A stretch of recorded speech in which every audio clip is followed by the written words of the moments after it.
मुइजुद्दीन बाराम शाह 1240 से 1242 ईस्वी। रजिया के पश्चात तुर्क सरदारों ने उसके भाई व इल्तुतमिश के तीसरे पुत्र मुइजुद्दीन बाराम शाह को सुल्तान बनाया। सुल्तान की शक्तियों को कम करने के लिए एक नए पद नायब-ए-मुमलिकात का सृजन किया गया। इस पद पर सर्वप्रथम मालिक इख्तियारुद्दीन ऐल्तकीन को नियुक्त किया गया। मुहाजिबुद्दीन वजीर ऐल्तकीन ने सुल्तान की बहन के साथ विवाह कर लिया तथा स्वयं को सुल्तान से कहने लगा। 1241 ईस्वी में तातर के नेतृत्व में मंगोलों ने पंजाब पर आक्रमण किया। मुल्तान के कबीर खां आयज को वे पराजित नहीं कर पाए, अतः उन्होंने बाराम शाह द्वारा वजीर निजाम उल मुल्क के नेतृत्व में मंगोलों के विरुद्ध भेजी गई सेना का रुख दिल्ली की ओर कर दिया गया। बाराम शाह को बंदी बना लिया गया तथा मई 1242 ईस्वी में उसकी हत्या करके बाराम शाह के पौत्र अलाउद्दीन मसूद शाह को सुल्तान बनाया गया। अलाउद्दीन मसूद शाह 1242 से 1246 ईस्वी।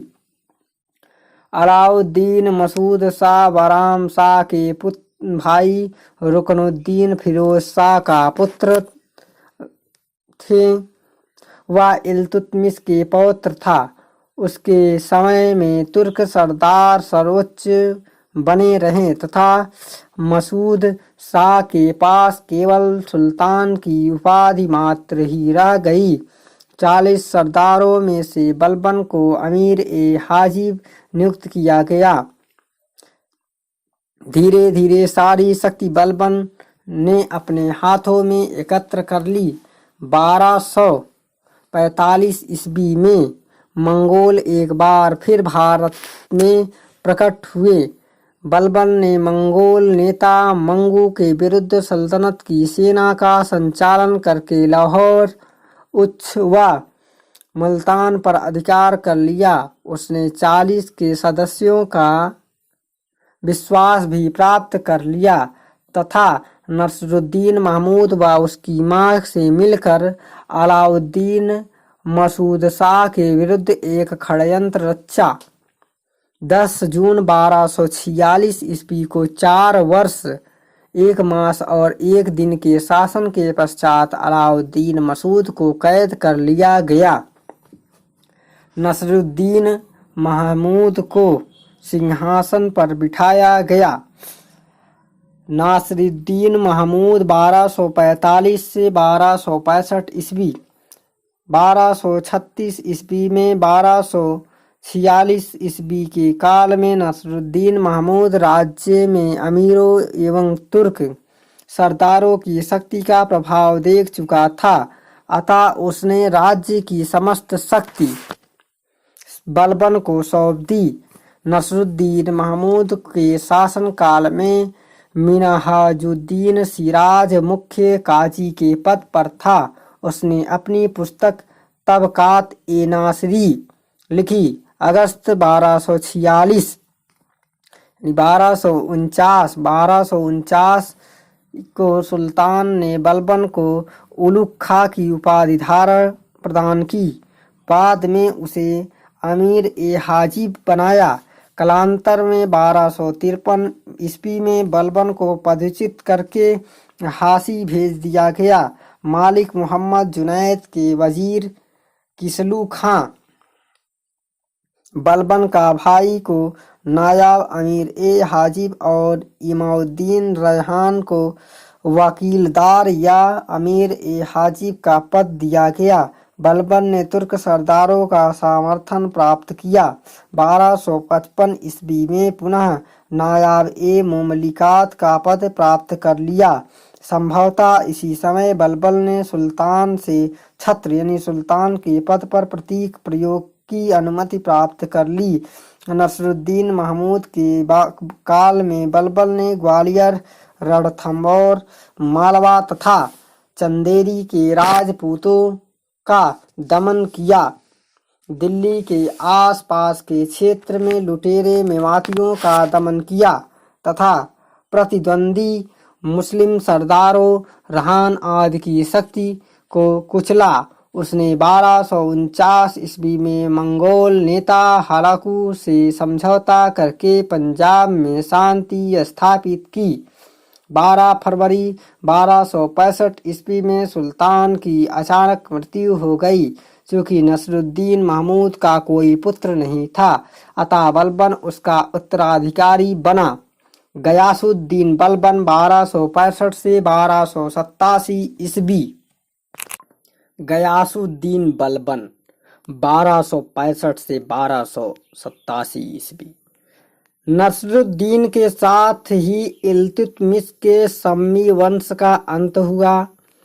बलबन वंश का सल्तनत पर अधिकार हो गया। बलबन सल्तनत काल का सबसे योग्य और प्रभावशाली शासक हुआ।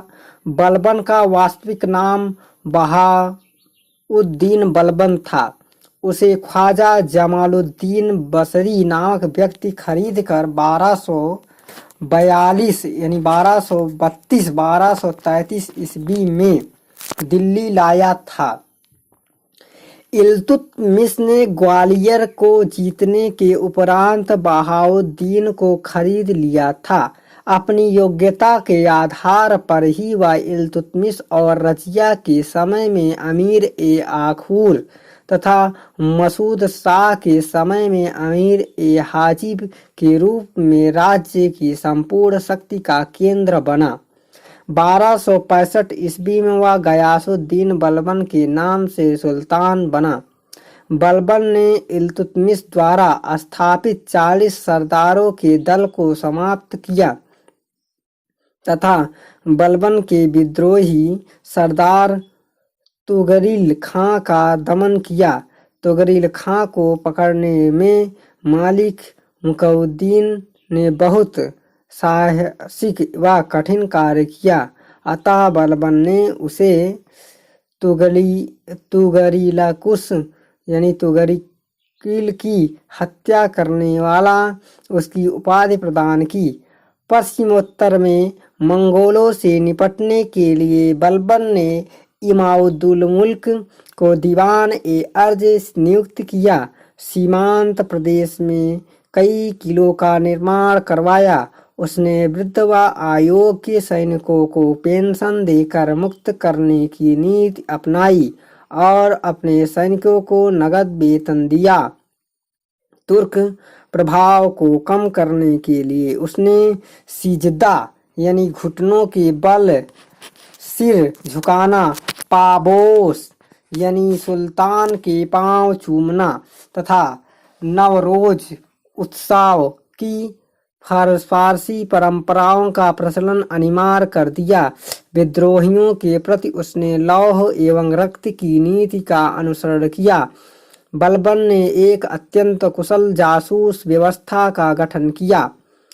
राजत्व का सिद्धांत बलबन राजत्व के दैवी सिद्धांत को मानता था। वह राजा को पृथ्वी पर नियामते खुदाई ईश्वर के प्रतिबिंब मानता था। उसने जिल्ली यानी इल्लाह ईश्वर का प्रतिबिंब की उपाधि धारण की।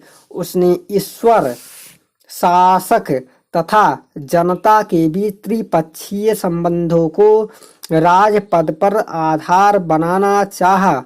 उसने कुरान के नियमों के आधार पर शासन चलाया तथा खलीफा के महत्व को स्वीकार करते हुए अपने द्वारा जारी किए गए सिक्कों पर खलीफा के नाम को अंकित कराया तथा उसके नाम से खुतबे भी पढ़े। इस महत्वपूर्ण तथ्यों में इल्तुतमिश ने शुद्ध अरबी सिक्के चलाए तथा चांदी का टंका एवं तांबे का सिक्का चलाया। इल्तुतमिश ने सल्तनत को एक पद, एक प्रेरणा शक्ति, एक शासन व्यवस्था तथा एक शासक वर्ग प्रदान किया। रजिया ने लाल वस्त्र पहनकर दिल्ली में आम जनता से न्याय की याचना की तथा यहाँ की जनता उसने उसे गद्दी पर बैठाने में योगदान दिया। नसरुद्दीन के शासनकाल में भारतीय मुसलमानों का एक अलग दल बन गया जो बलबन का विरोधी था। उसका नेता इमाउद्दीन रिहान था। महमूद गजनवी पहला शासक था जिसने सुल्तान की उपाधि धारण की। खिज्र खां को छोड़कर दिल्ली सल्तनत के सभी तुर्की शासकों ने सुल्तान की उपाधि धारण की। बलबन के अनुसार सुल्तान पृथ्वी पर ईश्वर का प्रतिनिधित्व है। उसका स्थान केवल पैगंबर के पश्चात है। बलबन ने अपने को शाहनामा यानी फिरदौसी कृत में वर्णित अफरासियाब का वंशज बताया। उसने शासन को ईरानी आदर्श में सुव्यवस्थित किया। 1286 ईस्वी में मंगोलों ने बलबन के पुत्र मुहम्मद की हत्या कर दी। इस सदमे को सुल्तान सहन न कर सका। जब उसने अपना अंत समय निकट पाया तो उसने अपने पुत्र बुगरा खां को निमंत्रण भेजा, मगर अपने पिता के कठोर स्वभाव से डरकर बुगरा खां नहीं आया। फलस्वरूप बलबन ने मोहम्मद के पुत्र खुसरो को अपना उत्तराधिकारी नियुक्त किया। कुछ ही समय बाद 80 वर्ष की अवस्था में 1286 ईस्वी में बलबन की मृत्यु हो गई। उसके राज दरबार में अनेक कलाकार एवं विद्वान थे। फारसी के प्रसिद्ध विद्वान अमीर खुसरो व अमीर हसन तथा उनके अतिरिक्त ज्योतिषी एवं चिकित्सा मौलाना हमीउद्दीन मुतरिद, प्रसिद्ध मौलाना बदरुद्दीन एवं मौलाना हिसाबुद्दीन आदि बलबन के दरबार में थे। कैकुवाद व शमसुद्दीन 1286 से 1290 ईस्वी। बलबन ने पौत्र खुसरो के अपना उत्तराधिकार बनाया था, किंतु दिल्ली के कोतवाल फखरुद्दीन ने कूटनीति से खुसरो को मुल्तान की सूबेदार देकर बुगरा खां को 17 वर्षीय पुत्र कैकुवद को सुल्तान बना दिया। उसने मुइजुद्दीन कैकुवद की उपाधि धारण की। वह विलासी शासक सिद्ध हुआ और शासन प्रबंधन की ओर पूर्णतः उदासीन हो गया। फखरुद्दीन के दामाद निजामुद्दीन ने अवसर का लाभ उठाकर सारी शक्ति अपने हाथों में समेट ली। कैकुवाद ने उसके छुटकारा पाने के लिए उसे जहर देकर मरवा दिया। सुल्तान ने तुर्क सरदार जलाउद्दीन फिरोज खिलजी को अपनी सेनापति प्रधान बनाया, जिसका तुर्क सरदारों पर बुरा प्रभाव पड़ा। तुर्क सरदार विद्रोह की सोच रहे थे कि सुल्तान को लकवा मार दिया एवं सरदार ने उनके 3 वर्षीय पुत्र शमसुद्दीन को सुल्तान घोषित कर दिया। कालांतर में जलाउद्दीन फिरोज खिलजी ने उचित अवसर पाकर शमसुद्दीन का वध कर दिया तथा दिल्ली के तख्त पर स्वयं अधिकार करके खिलजी वंश की स्थापना कर दी।